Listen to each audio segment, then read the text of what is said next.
In today's video, I'm going to teach you how to fix Outlook login issues. If you're having trouble signing in to Outlook, whether it's Outlook on the web or the desktop app, this walkthrough will help you systematically track down what's going wrong and get you back into your email as quickly as possible. Let's start with the basics. First, double-check that you're entering the correct email address and password.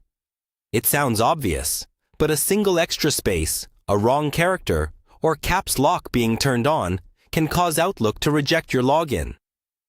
Slowly retype your email and password, making sure there are no spaces before or after either one.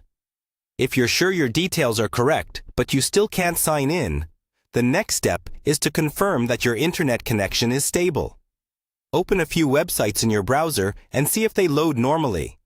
If they're slow or not loading at all, restart your router or switch to a different network, like a mobile hotspot, then try logging in again.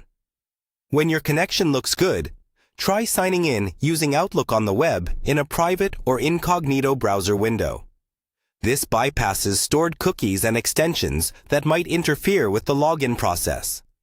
If Outlook works in private mode, but not in your normal browser, clear your browser's cache and cookies, disable any ad blockers or privacy extensions temporarily, and then retry.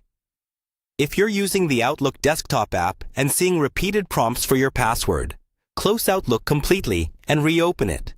If that doesn't help, remove the problematic email account from Outlook and then add it back. When you re-add the account, use the automatic setup option so Outlook can detect the right server settings for you. Sometimes the issue is related to outdated software. Check that your Outlook app and your operating system are fully updated. Install any pending updates, restart your computer, and then try logging in again.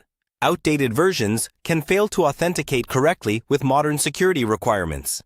If you've recently changed your password for your email account, make sure you update it everywhere you use. Outlook, on your computer, your phone, and your tablet. An old, saved password on one device can cause repeated sync or login errors. Finally, if none of these steps solve the problem, go to the official Microsoft Account Recovery or Help page and follow their on-screen instructions. They can guide you through resetting your password or unlocking your account if it's been temporarily blocked for security reasons. Follow these steps in order, and in most cases, you'll be able to fix your Outlook login issues and get back to your inbox.